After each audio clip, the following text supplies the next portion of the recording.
There are coordinates in the South Pacific where the freight bill now exceeds the property value. 10 towns, under 8,000 people each.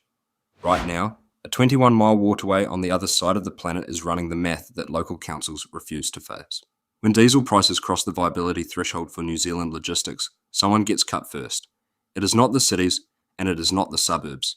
The targets are the towns at the end of the road, with one employer, one way in, and no exit strategy. This is that briefing. The Strait of Hormuz is only 21 miles wide at its narrowest point, yet 19 to 21 million barrels of oil move through it every single day. That is roughly 1/5 of the entire global oil supply passing through a single channel. When that channel closes, the world runs short by 6 to 7 million barrels per day, even after every bypass route runs at full capacity. Energy analysts like Eric Natal from 9 Point Partners confirmed this reality publicly on CNBC. That is not a projection or a guess. Now here is where New Zealand enters the picture, and the position is not a comfortable one. New Zealand imports close to 100% of its refined fuel because the Marsden Point refinery, the only domestic operation in the country, closed its doors in 2022. Since then, every litre of petrol, diesel and jet fuel arriving in this country has travelled through a supply chain with zero domestic redundancy and no strategic petroleum reserve of any meaningful scale. When global oil prices spike, New Zealand has no cushion. It is a direct line from the Persian Gulf to the diesel pump outside a rural Foursquare. The transmission chain is fast. Diesel price increases flow into transport costs within 30 to 60 days, which means freight operators reprice their contracts and logistics companies apply rural surcharges. Distributors then add handling fees for low-volume routes to cover their own margins. By the time elevated oil prices filter through the full chain, the towns absorbing the highest per-unit freight costs are the ones with the smallest populations and the longest distances from the port. That is not a coincidence. That is geography operating as a tax. This is what a strategic breach looks like in practice. It is the point where the cost of maintaining infrastructure and supply chains structurally outweighs the economic output of the people living there. New Zealand towns are already sitting at that edge. The oil shock is not the cause of the collapse, but it is the final variable that removes the last buffer hiding the problem. Start with Wairoa, a town of about 800 people where the geography is actively working against the residents. State Highway 2 serves as the only sealed link to Napier and the rest of the country, but this road gets cut off by flooding constantly. Most recently, Cyclone Gabrielle caused damage in 2023 that took months to even partially fix, leaving the town completely isolated. When that highway closes, Wairoa has no detour and no back way out. A medical evacuation to Napier takes over 90 minutes on a perfect day, and once you add flood damage and construction, that survival window stretches into dangerous territory. Insurance companies have already started their retreat from flood zones in the district, and some shipping companies now slap a freight surcharge on every delivery heading into town. The cheap house price you see on a listing isn't a bargain. It's the market accurately pricing in the cost of being stranded. Move over to Patea in the Manawatu-Wanganui region, where around 700 people live in the shadow of a dead industry. The freezing works that once anchored the entire local economy closed decades ago, and almost nothing has arrived to take its place. Unemployment rates here are among the highest in the region, and the nearest hospital is in Wanganui, more than 60 kilometres away. Property listings in Patea often sit for months without a single serious inquiry, which means no low offers and no negotiations, just total silence from the market. When diesel prices go up, the commuter logic that justifies living here while working in Wanganui breaks first. The fuel cost doesn't just make the morning drive expensive, it makes the entire financial equation of living in Patea unworkable. Murupara sits roughly 80 kilometres from Rotorua at the end of a single road corridor, and that isolation is the entire problem. The population is about 1,400, and the town consistently ranks among the most deprived communities in New Zealand, according to the Deprivation Index. Forestry used to be the economic spine of the area, but the industry is contracting as harvesting cycles shift and new investment and replanting slows down to a crawl. You can already measure the distance tax on basic goods here. Suppliers charge more to deliver to Murupara because the drive is long and the trucks come back empty. When diesel costs add another layer to that bill, the surcharge gets passed directly to the people who can least afford it. Eventually, some suppliers stop making the run altogether. Kawerau has about 6,500 residents. The Norske Skog paper mill isn't just a major employer. The mill is the town, and its future dictates everything else. If that mill scales back or shuts its doors, property values won't decline. They'll hit a wall of zero bids, a number on a real estate website that nobody calls about. The freight costs required to attract any new industrial investment here are already a massive hurdle at current diesel prices. If fuel costs stay elevated, those logistics become a permanent wall that keeps new business out entirely. The pattern across these 4 towns is identical. One road, one employer, one reason to exist. When any of those variables fail, the other 2 collapse within 18 months. A cheap entry price into these markets isn't an opportunity. It's the market telling you that the people who already live there understand the exit cost, and they've priced that risk in for you. 3 metrics run consistently across every town in this briefing: fuel exposure, medical access time, and insurance retreat signals. They move in a specific sequence. Freight cost rise first, then medical services move to larger centres, then insurance companies pull back once their actuaries run the same math you're looking at right now. By the time the real estate market visibly falls apart, the exit window has already closed. The North Island towns at least have a theoretical escape route if someone fixes a road or attracts a new factory. Those solutions aren't likely or cheap, yet they exist as possibilities on a government spreadsheet somewhere. The South Island towns on this list don't have that luxury. The geography here isn't just inconvenient, it's permanent. No infrastructure spend or regional development grant can change where these coordinates sit on a map. Take Granity, a tiny spot on the west coast with 200 people wedged between the Tasman Sea and the Patea Range. The sea is moving in, coastal erosion is accelerating, and properties here have measurably moved closer to the surf over the last 10 years. Tokomaru, the Natural Hazards Commission, has already pulled coverage from the most exposed homes. When the government insurer steps back, private companies run even faster in the opposite direction. The engineering cost to build a seawall for 200 people will never pass a cost-benefit test for any council or government agency. Property values are low here because the land itself is disappearing. You're essentially buying a countdown clock. Further inland is Nightcaps, a Southland town of 200 people where the coal industry that built the place has vanished. The collapse of solid energy didn't just take the jobs away, it removed the entire reason for the town to exist while leaving the maintenance bills behind. The Southland District Council now manages roads and water for a shrinking population, which means every remaining household carries a higher share of the costs. Fuel poverty shows up in winter energy bills, especially for older residents, on fixed incomes in homes with outdated heating. When diesel prices go up, costs for tradespeople and council contractors compound until there's no slack left. Otematata shows us a different way a town can fail, as it was originally built just to house workers for the Waitaki hydro scheme. The dams are finished and the workers are long gone, leaving behind 200 permanent residents and a collection of holiday homes owned by people in Christchurch. That discretionary travel model is the first thing to break when fuel prices stay high. When filling the tank for a weekend trip costs twice what it used to, that holiday house stops being an asset and starts feeling like a liability. Permanent residents are mostly older and face a 60-kilometre gap to reach a doctor in Otematata, a dangerous baseline for daily life.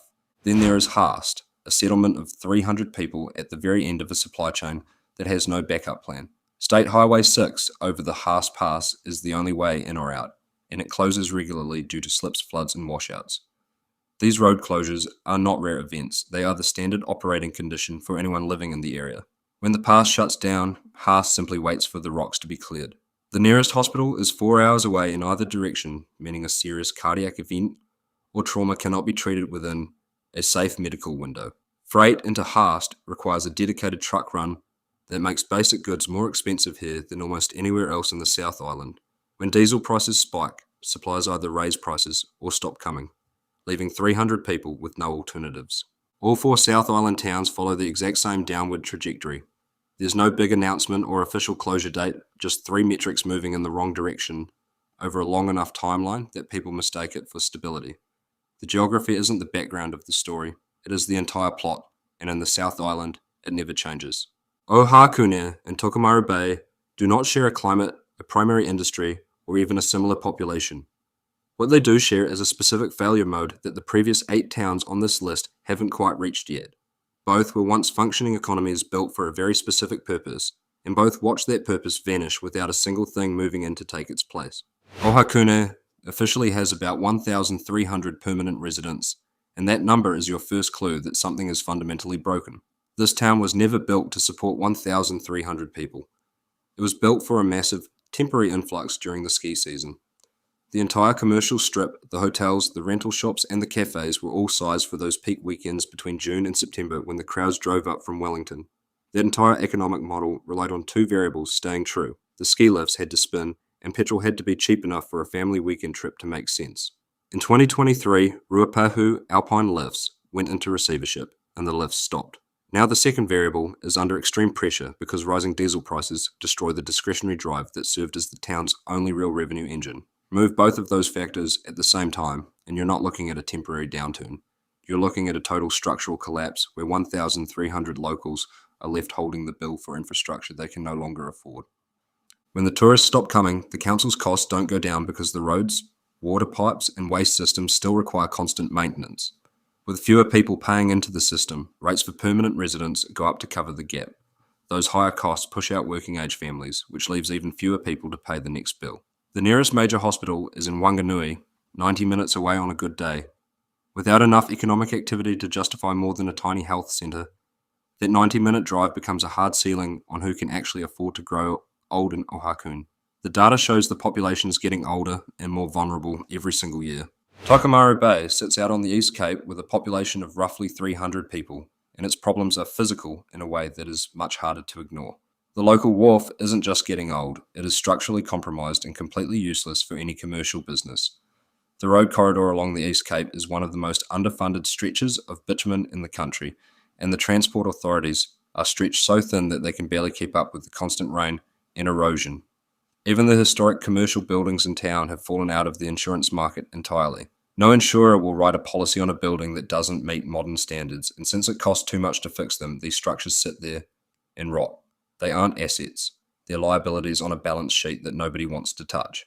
Getting supplies into Tokomaru Bay now requires a dedicated freight run because it's no longer part of a standard delivery route. That extra cost gets passed directly to the consumer through surcharges or a much smaller selection of goods on the shelves. As diesel prices climb, those dedicated runs become harder to justify, which leads to fewer deliveries or forces residents to drive 90 minutes to Gisborne on a road that closes without warning. These two towns aren't just starting to decline. The pressure has been building for years. The current fuel shock is simply the final variable that makes the math impossible to solve. When people talk about rural decline, they usually miss the most important part of the equation. These people do not just disappear into thin air, they move, and exactly where they choose to go matters just as much as the towns they are forced to leave behind. The residents leaving these 10 locations don't spread out evenly across New Zealand. They follow the same paths everyone else takes when options run out, heading straight for Tauranga, Hamilton, or Christchurch. These are secondary cities already facing massive housing shortages and population pressure from previous waves of migration. Now they're being asked to absorb a new group arriving without equity, without jobs that translate to a city environment, and without the income to compete in a housing market that's been overpriced for years. This is the two-tier trap closing from both sides at once. A house left behind in Wairoa or Tokomaru Bay won't sell because there are zero buyers in those markets. The equity those families thought they had is now locked in an asset repriced to almost nothing. When they arrive in Hamilton or Christchurch, they have no deposit and compete against everyone who reached the same conclusion 6 months earlier. The cities they move to don't benefit from this influx. They absorb the social cost. You see it in growing social housing waitlists and emergency departments already at a breaking point. You see it in schools without funding for the sudden surge of students. The financial cost of a rural collapse doesn't stay in the countryside. It moves into urban budgets without any explanation of where it came from. Back in the dying towns, the ratepayer spiral accelerates. Every household that leaves dumps its share of road and water costs onto the people who stayed. Rates go up, the next family runs the same math and leaves sooner. The town loses workers first, then doctors and teachers, then its last shops. What remains is an aging population with almost no resources, massive infrastructure costs, and a house no bank will lend against. Add a permanent oil shock to this mix, and the distance tax on rural New Zealand stops being a temporary problem. It becomes a structural feature of the economy. Every business that raised prices to cover diesel costs in 2026 will keep those prices high. The suppliers who added rural surcharges won't remove them when oil drops a few cents. This becomes the new normal, and towns that were already at the edge are forced to carry a cost structure they were never built to handle. Economists have been warning about this for years. The real story is the speed. A global energy crisis can compress 10 years of slow decline into 18 months. The towns that might have had a decade to adapt don't get that anymore. They're facing a hard deadline set not by a local vote or a factory closure, rather by the price of oil in a market 10,000 kilometres away. The real signal you should be watching isn't in these 10 towns. It's in the 40 or 50 towns sitting around 8,000 people that haven't made this list yet. When the smallest settlements break, the next tier starts to price in its own risk. Investors and buyers are looking at the same data you are. They know the capital flight that hit Wairoa won't stop at the town border. It's moving up the ladder faster than any of the models predicted. These 10 towns aren't random outliers. They're the first sign of a massive repricing of what it actually costs to live at the very end of the supply chain. The math is not complicated. When the cost of staying in a location structurally exceeds the value of being there, people leave. These 10 towns are not failing because of bad luck or poor local planning. The logistics never worked at scale. The coming oil shock removes the last financial buffer that made these numbers look close enough to ignore. The exit window for these coordinates is closing fast.